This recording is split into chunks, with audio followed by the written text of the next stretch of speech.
அனைவருக்கும் வணக்கம். மதாபிதா குரு தெய்வ ஆசைகளுடன் எம்பெருமான் ஸ்ரீ உச்சிஷ்ட மகா கணபதி அனைவருக்கும் நீண்ட ஆயுளையும் நிறைந்த செல்வத்தையும் உயர்ந்த புகழையும் மெய்ஞானத்தையும் பேரறிவியும் பிரசன்ன ஞானத்தையும் பிரபஞ்ச அறிவியும் பெருமையோடு வழங்கட்டும். அனைவருக்கும் எனது மானசீகமான வாழ்த்துக்கள், மானசீகமான ஆட்சிகள். அனைவரையும் ஜிகாஸ்டோ அன்போடு வரவேற்கிறது. நம்ம இப்ப பார்க்க போற பதிவு யாருக்கு விட்டு கொடுத்து செல்லக்கூடிய தரமான கணவர் அமைகிறார் அப்படிங்கிற ஒரு தலைப்பு தான். அப்படிலாம் விட்டு கொடுத்து போறாங்களா என்ன அப்படிங்கிற ஒரு கேள்வி இருக்கும். நான் அப்படி விட்டு கொடுத்து போறவங்க இருக்கிறாங்கிறதுக்கான இந்த பதிவு. இதுக்கு முக்கியமா நம்ம பார்க்கக்கூடிய வீடு 1, 7, 9 இந்த வீடு தான் பார்க்கணும். எப்பவுமே லக்னாதிபதினு சொல்லக்கூடிய கிரகம் பாவ கிரகத்தோட சேரல அப்படின்னா அவர் விட்டு கொடுத்து போவார். லக்னாதிபதிங்கிற கிரகம் வக்கரமா இருக்கு, அவரோட சீக்கிரம் விட்டு கொடுத்து போக மாட்டார்.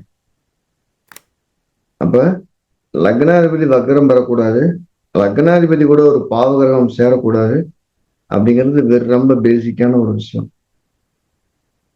யாரோட ஜாதகத்துல 7ஆம் அதிபதி 9ஆம் அதிபதிக்கு நெருக்கமா இருக்கும், இல்ல 9ஆம் அதிபதி 7ல இருக்கும், இல்ல இந்த 7, 9 கூட சேர்க்கை ஏதாவது கெடாம 1, 3, 5, 7, 9, 11 உட்கார்ந்துருப்போம். அவங்க தன்னுடைய எதிர்பாலினத்துக்கு அதிகமா விட்டு கொடுத்து போறாங்கன்னு அர்த்தம். அவர் தவறே செய்திருந்தாலும், இல்ல அந்த நபர் அந்த பெண்மணி தவறே செய்திருந்தாலும் கூட இந்த இடத்துல விட்டு கொடுத்து போகக்கூடிய தன்மை உண்டு. உதாரணமா ஒரு ரிஷபலக்கணம் 7ல சனி, அவர் 9ஆம் அதிபதியா இருக்கக்கூடிய சனி 7ல திக்பலமா இருக்காரு. அவங்க எல்லாத்துக்கும் கெடுபடியா இருந்தாலும் கூட கணவர்கிட்ட கெடுபடியா இருக்க மாட்டாங்க அப்படின்னு எடுத்துக்கலாம். இன்னொரு உதாரணம் ஜாதகம் வரும். ஒரு மீன லக்னம், புதனும் செவ்வாயும் 9ஆம் பாவத்தில் இருக்கு. அவங்களோட எவ்வளவோ கசப்பான வாழ்க்கை கடையில கணவருக்கு மட்டுமே அல்லது மனைவிக்கு மட்டுமே அவருடைய காதுகள் திறந்தே இருக்கும். என்ன சொன்னாலும் கேட்கிற மாதிரி இருக்கும், என்ன சொன்னாலும் புரிஞ்சு சரின்ட்டு போற மாதிரி இருக்கும். அவங்களுக்குள்ள ஒரு எழுதப்படாத ஒரு மெல்லிய நட்பு இருந்துகிட்டே இருக்குங்க. அற்புதமான ஒரு இப்ப 7, 9 சேர்க்கை தனக்கு பிடித்தமான அந்த வாழ்க்கையில ரசிச்சு வாழ தூண்டக்கூடிய சக்தியா இருக்குன்னு அர்த்தம். இது ஒண்ணு.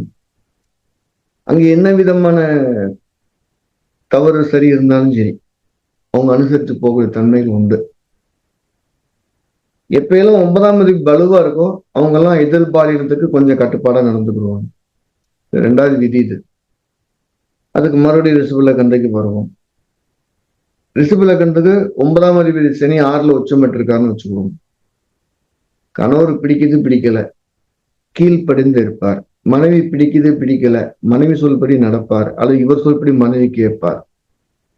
இது ஒரு பாவ கிரகமா இருக்கு. அவங்க செய்யற தப்பாவே தெரிஞ்சாலும் தப்பா சொல்ல மாட்டாங்க.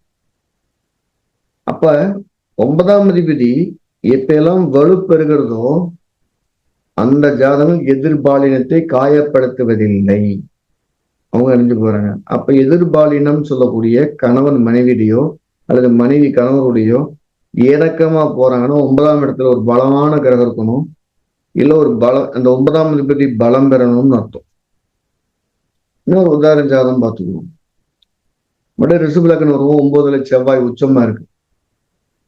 அந்த செவ்வாய் 7ஆம் அதிபதி ஆயிடுறாரு. ஆனா 7ல இல்ல, 9ல உச்சமா இருக்காரு. விதி நம்பர் 2 படிக்கு 9ல ஒரு பலம் பெற்ற கிரகம் இருக்கு. அவரு எதிர்பாலினத்துக்கு இறங்கி வருவார், அவங்க சொல்றதை கேட்பாருன்னு அர்த்தம். சோ எந்த ரூபத்தில் எடுத்துக்கிட்டாலும் 1, 7, 9 பாவ அதிபதியுடைய நெருக்கம் தான் இறங்கி வருவதை குறிக்கிறது. அதுல முதல் இடத்துல நிக்கிறது லக்னாதிபதி ஒரு பாவ கிரகத்தோட சேரக்கூடாது, லக்னாதிபதி வக்ரமா இருக்கக்கூடாது. இது முக்கியமான விதி. 9ஆம் அதிபதி இல்ல 9ல் ஒரு கிரகம் பலம் வருது. 9ல ஒரு கிரகம் ஆட்சி உச்சமா இருக்கலாம், திக்பலம் மூலம் ஏதோ ஒண்ணு இருக்கலாம். 9ஆம் அதிபதி எந்த ரூபத்துல கெட்டு போனாலும் ஒரு எதிர்பாலிட்டு நல்ல பேர் வாங்க முடியாது, இணைஞ்சு போக முடியாது. 9ஆம் அதிபதி ரொம்ப வலுவா இருக்கணும், இல்ல 9ல் நிற்கக்கூடிய கிரகம் வலுவா இருக்கும். இந்த 2 விதி. அதுக்கடுத்து 9, 7 கூடிய சேர்க்கை பார்வை எந்த ரூபத்திலேயே எங்க இருக்கலாம். அதுவும் பர்டிகுலர் ஒத்தப்பட ராசியில் இருக்கும்போது கூடுதலான ஒரு நட்பு கிடைக்கும். இந்த 3 விதிகள் பொருந்து போகக்கூடிய தம்பதியர்கள் ஒரு நெருக்கமான ஒரு அந்நியத்தை அடைகிறவங்களா இருக்காங்க. 4வது விதியா சொல்லும்போது ஒருவருக்கு சூரியன் சுக்கிரன் இடைவெளி அதிகமா இருக்கு அப்படின்னா அவர் எதிர்பாலினத்திட்ட ஒரு நட்பைத்தான் விரும்புகிறார். அந்த நட்பு கிடைச்சா அவர் விட்டு கொடுத்து போறார். அப்ப எதிர்பாலின அவங்களுக்கும் சூரியன் சுக்கிரன் இடைவெளி அதிகமா இருக்கு. இடைவெளி அதிகம்னா 40 டிகிரிக்கு மேல 2 பேருமே நல்லா அந்யோன்யமா இருப்பாங்க. அங்க விட்டு கொடுத்து போறது சாதாரண நடக்கும். பையனுக்கு ஒரு 42 டிகிரிக்கு இடைவெளி இருக்கு, பொண்ணுக்கு 10 டிகிரி இடைவெளி, அங்க விட்டு கொடுத்து போதல் இருக்கவே இருக்காது. இந்த 4 விதிகள் கடைப்பிடிச்சினாலே 80% ஒற்றுமையை நம்ம கொண்டு வந்துடலாம்.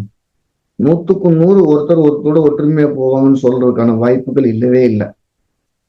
ஏன்னா 6, 8 கூட தசாபக்தி வரலாம், 1, 6, 10 கூட தசாபக்தி வரும்போதெல்லாம் அவங்களுக்கு என்ன காய் மீன் கத்தலாம் இருக்கும். ஆனா அந்த குடும்பம் நீண்ட காலம் ஒற்றுமையா இருக்க ஜாதகம் எடுத்து பார்த்தா இந்த விதிகள் மட்டும்தான் பொருந்தி போது. இதுதான் சிறப்பான விதிகளா இருக்கு. நீங்களும் உங்க ஜாதகத்துல ஒப்பிட்டு பாருங்க, கருத்துக்களை சொல்லுங்க. நம்ம ஜிகாஸ்ட்ரோல என்ன பண்ணிட்டு இருக்கோம்னா சிறந்த அனுபவமான கருத்துக்களை மட்டுமே ஆய்வு முறைக்கு உட்படுத்தி அதோட சதவீதம் 80க்கு மேல நல்லா இருந்ததுன்னா அது ஒரு விதிகளா உங்களுக்கு சொல்லிட்டு வரோம். நீங்க செக் பண்ணி பார்க்கலாம். அது உங்களுக்கு நடைமுறைக்கு அற்புதமா பயன்படும். ஸோ எல்லாத்துக்கும் ஜோதிடம் போய் சேரணும் அப்படிங்கிறது என்னோட நோக்கம், என்னோட ஆசையும் கூட. அதுக்கான முயற்சி இருக்கு. யாராவது ஜோதிடம் படிக்கணும்னு விரும்புனீங்க அப்படின்னா வர மே மாசம் 3ஆம் தேதி ஞாயிற்றுக்கிழமை ஆன்லைன்ல ஜிகாஸ்ட்ரோடைய அடிப்படை ஜோதிடம் அப்படிங்கிற வகுப்பு நடக்க காத்திருக்குது. படிக்க விரும்புறவங்க கீழே நம்பர்ல முன்பதிவு செய்து ஜாயின் பண்ணிக்கலாம். அந்த வகுப்புல நானும் உங்களுக்கு சில வகுப்புகளை எடுப்பேன். ஒரு எளிமையான ஜோதிடத்தை ரொம்ப எளிமையா நடத்தி புரிய வைக்கிறதுல அது ஒரு முதல் முயற்சியா இருக்கும்.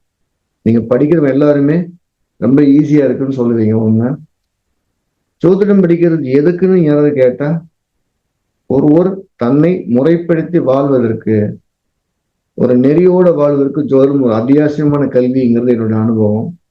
ஒரு மிகச்சிறந்த வழிகாட்டி, மிகச்சிறந்த ஒரு வழி துணை ஜோதிடமா இருக்கும். திட்டமிடக்கூடிய சக்தி இது அதிகப்படுத்தி கொடுக்குது. அதனால எல்லாருக்கும் ஜோதிடம் படிக்கிறது ஒரு சால சிறந்தா இருக்கும். எல்லாரும் ஜோதிடர் ஆகுங்கன்னு சொல்ல நான் ஜோதிடம் படிங்க. அது என்னன்னு தெரிஞ்சுக்கிறதுக்காவது படிங்க அப்படிங்கிறது என்னோட விருப்பம். மீண்டும் நம்ம அடுத்த பதிவுல சந்திப்போம்.